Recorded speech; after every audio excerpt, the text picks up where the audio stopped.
On the 30th of July 2018, you stood up and spoke loudly and clearly.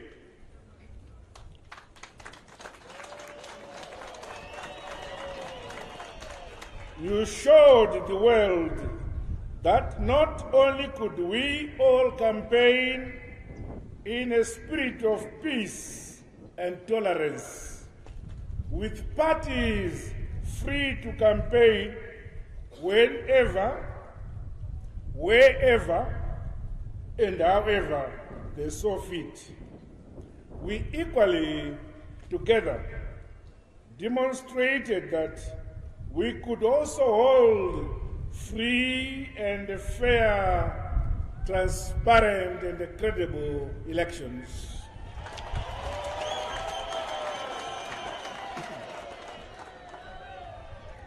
In the spirit of transparency, these were held in the full glare of international observers and global media.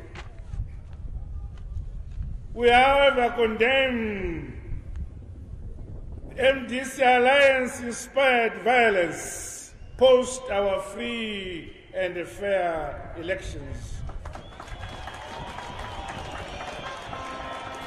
which resulted in the death of our innocent citizens.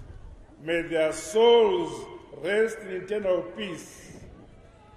I'm instituting a commission of inquiry to investigate the matter. It is now time to put the elections period behind us and embrace the future. The task facing us today is a great one. Let us unite as Zimbabweans, revive our economy, and rebuild our great nation, the land of dreams, the land of immense possibilities. We should never be deterred by temporal setbacks or regrettable events which we encounter in our course to build an open, free and democratic and prosperous Zimbabwe, the Zimbabwe we want.